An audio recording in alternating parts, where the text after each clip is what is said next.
Hey, how's it going everyone? It's Lee Halliday, and in this app we're going to work with all the to-dos. It's not just a to-do app, but it's a to-do app where we're managing them for multiple people.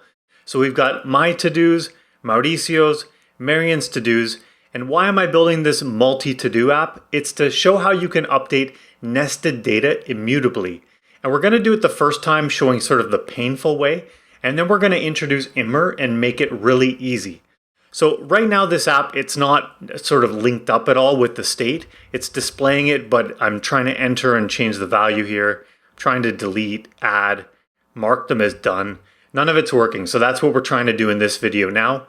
I've committed it and I'll link to a point where it's right at the point we're starting at right here. So if anyone wants to follow along and code with me, welcome to do it. So this is the code we're working with. And I'll just quickly walk you through the code so that everyone's on the same page of what we're doing. Thank you to KwesForms for partnering with me on this video. KwesForms is a developer-focused form service ideal for web agencies, and they've just released version 2 of their product. If we head on over to the documentation, I'll show you one of the features I like the most, which is multi-step forms. It allows you to take a really long form and split it up into smaller steps. It performs validation on each step, and it's easy to add by just wrapping a div around the forms fields that you want to include on one step or another.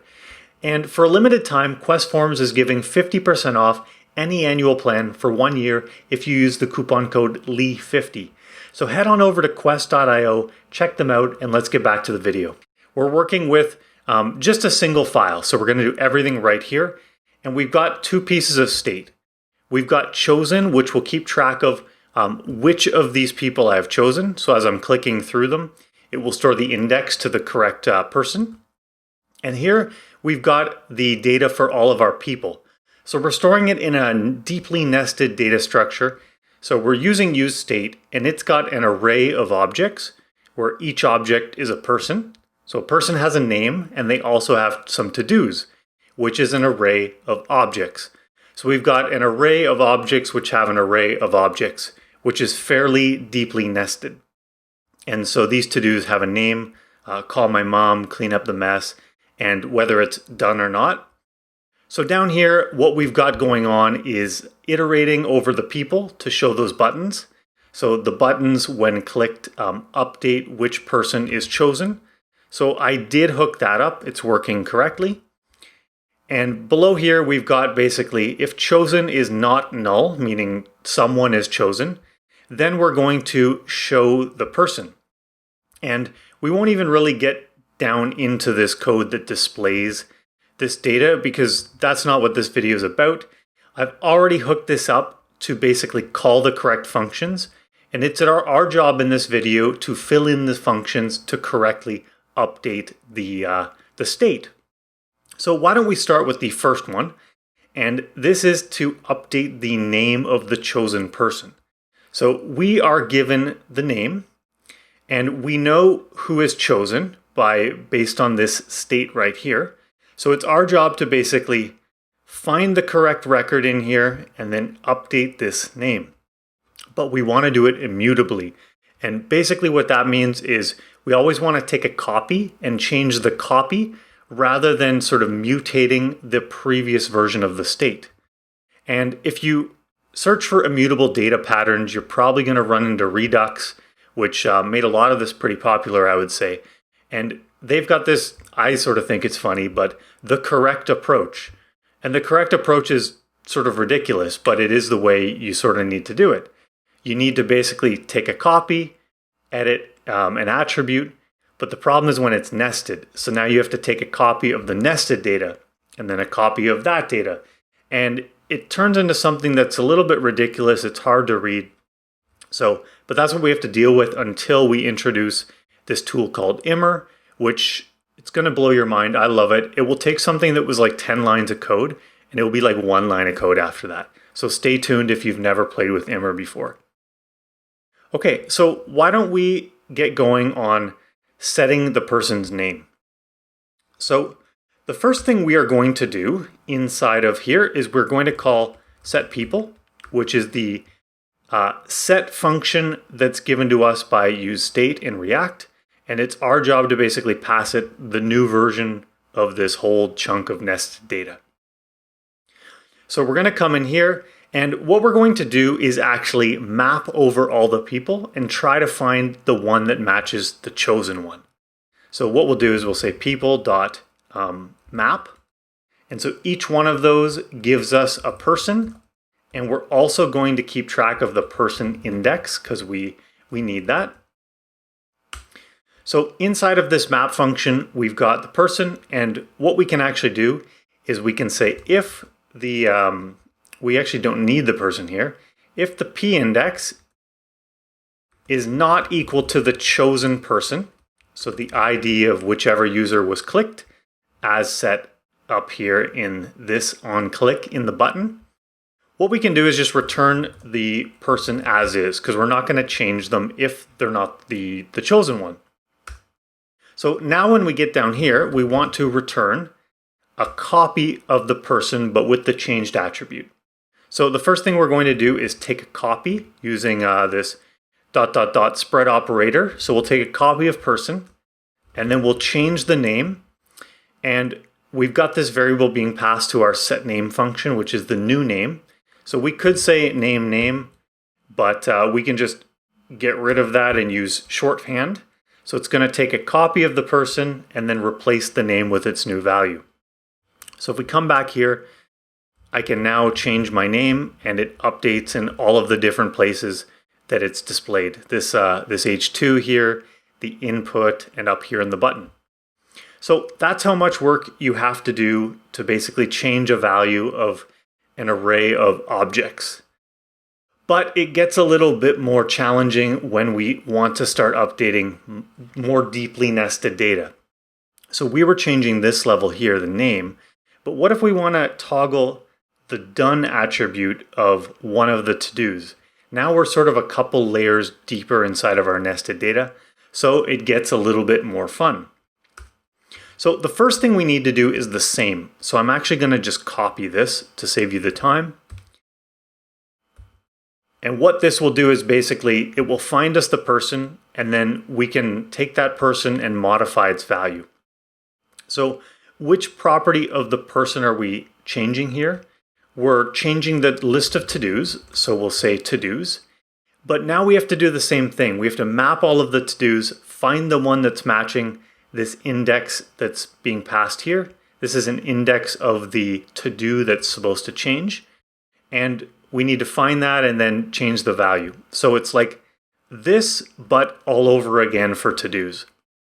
So we can say person.todos.map, and that will give us a to-do and the to-do index. And then we want to check if the to-do index is not the index of the to-do we want to toggle. Then we'll just return the to-do as is. We don't need to change it. And if we get down here, what we want to do is return a copy of the to-do, but change its done property to be the opposite of what it currently is. So we can say the exclamation point to get the opposite, to-do.done.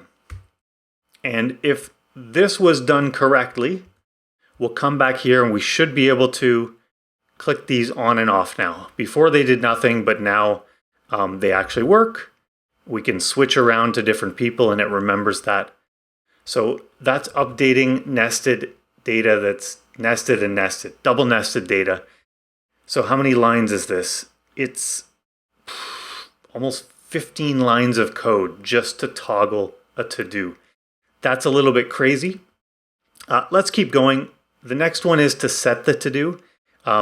Maybe this would have been a better function name if I named it better, but essentially it's to edit the text in here. Call mom, clean mess, etc. So why don't we take a copy of this because it's very similar. So I'm just going to paste this in here. But this time we don't want to toggle the done property. What we want to do is toggle the name of the to-do. So just looking at our data again, each to-do has a name, study laws, write article. So what we want to do down here is change the name to be equal to this new value being passed to the function. So there we go. We've got we found the correct to-do that we want to change, and we're taking a copy of it, and then we're changing its name to something new. So now I should be able to come in here and call mom and dad and mark it as done. So we've just got two new pieces of functionality to do, the delete and the add, and then we can look at how this would be done using Immer, and it's basically going to be deleting a whole bunch of code. So to add a to-do, what I'm going to do for that is, why don't I start with this one up here, because it's a little bit simpler, where we're basically just finding the right person. And what we're going to do here is we're going to replace the to-dos, and we're going to replace it with, this time we're going to take a copy of the current to-dos, so person.todos, and then we're going to add in a new one. So it will have a name of whatever this value is, and then it will have a done of false. It always starts that way. So this is the same concept of basically taking a copy using destructuring to create a new array with a copy of the previous values plus a new one at the end. So now I can come in here and say something like record video, click add, and that will add it to the list. And now I can get in here and start editing stuff, etc.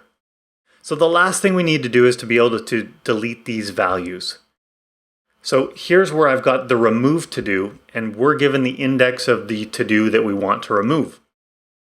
So what I'm going to do is start with that same starter place where we're basically iterating the people and we're returning a copy of each person. And this time what we're going to do is we're going to take the to-dos and we're going to basically filter out the one that should be deleted. So we're going to say person.todos.filter, and filter is always given the to-do that we're iterating over plus the index of it, so the to-do index. And what we're going to do is basically return where we only want the to-dos where the t-index is not equal to the one that we want to delete. So we actually don't even need this to-do variable, but you need to pass it in because what we actually want here is the second argument, the index, the t-index.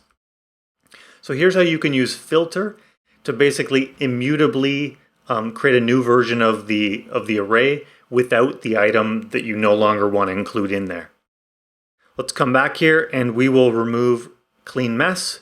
So it works. So we've got all the functionality working, and this file's massive now. We've basically got like 122 to 46, whatever the math is on that, somewhere around 80 lines of code just to be manipulating this data here. So why don't I go into the console and I'm going to put a commit in here. So we've got all of this new code that we've added. So we're going to put a commit, and we're going to be saying manipulating data immutably without Immer, just like that. And then we'll start up our Next.js app again, just with yarn dev. And now we're going to come back here and do it all in Immer, and you'll just see how easy it is. So I've already yarn installed Immer. So in our package.json, we've got Immer, and I've also got this hook called useImmer that we'll look at later that makes it even easier to use Immer.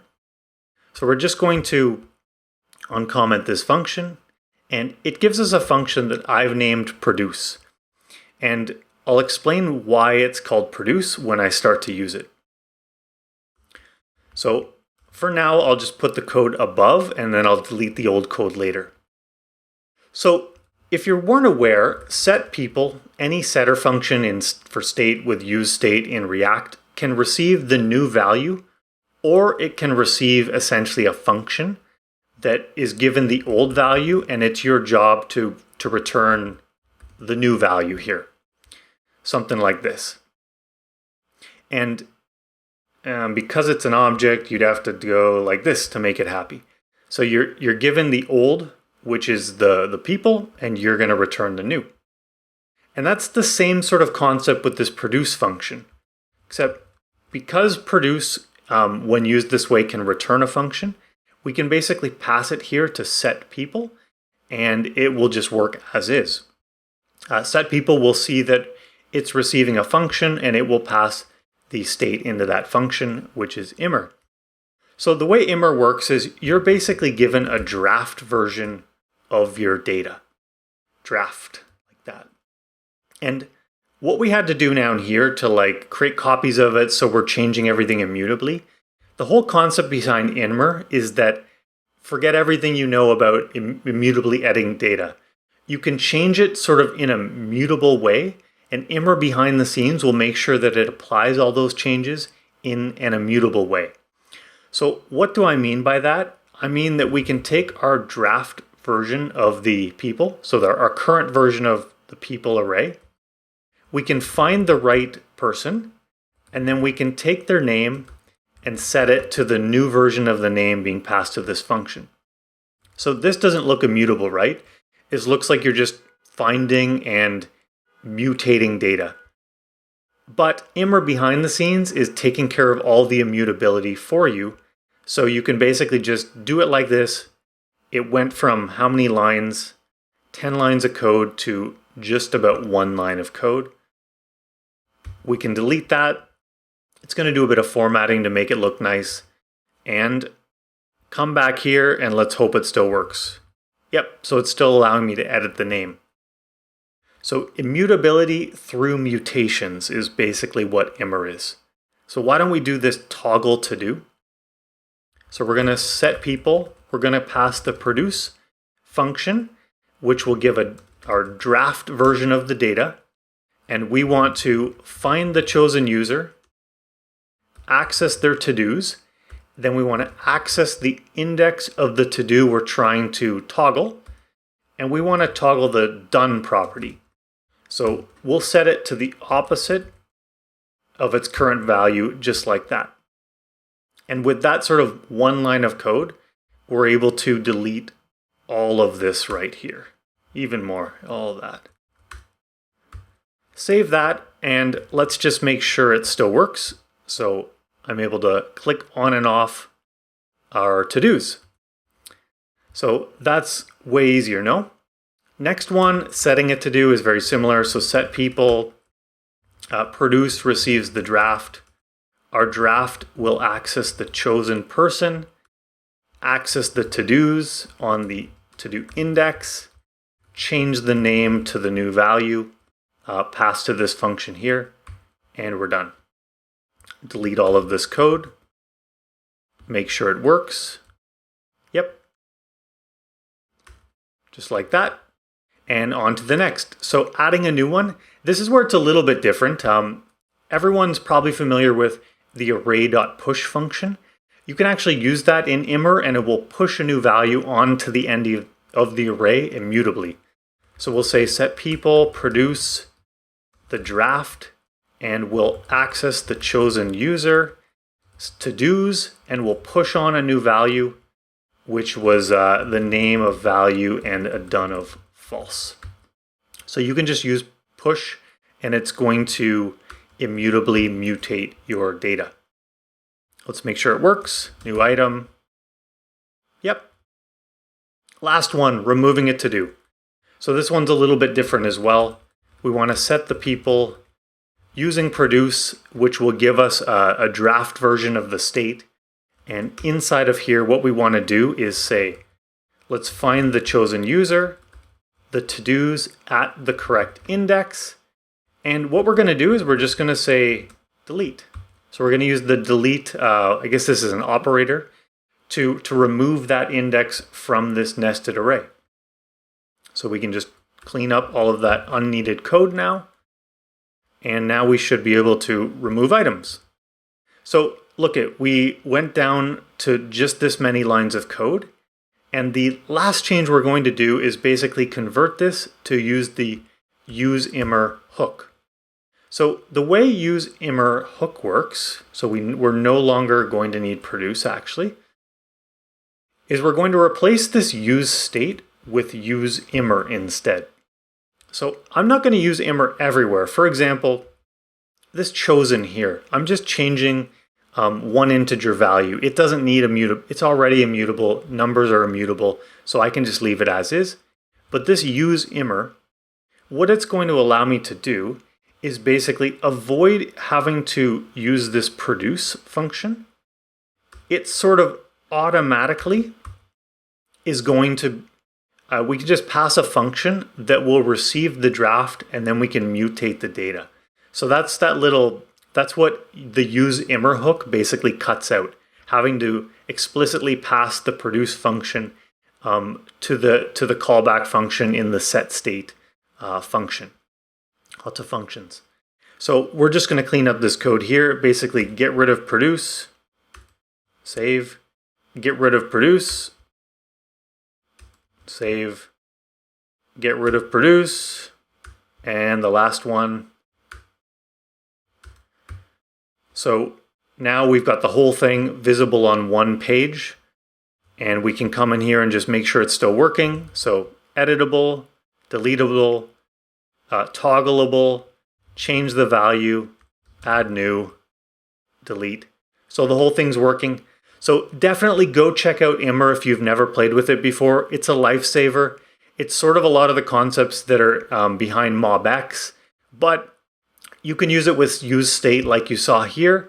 You can use it with Redux. Basically any state management library you're using to mutate, to change data, but you want to do it in an immutable way. You can replace that like destructuring and copying and whatnot with Immer using the produce and the draft, and it will make your life a heck of a lot easier. Hope you enjoyed this video. Talk to you soon. Bye.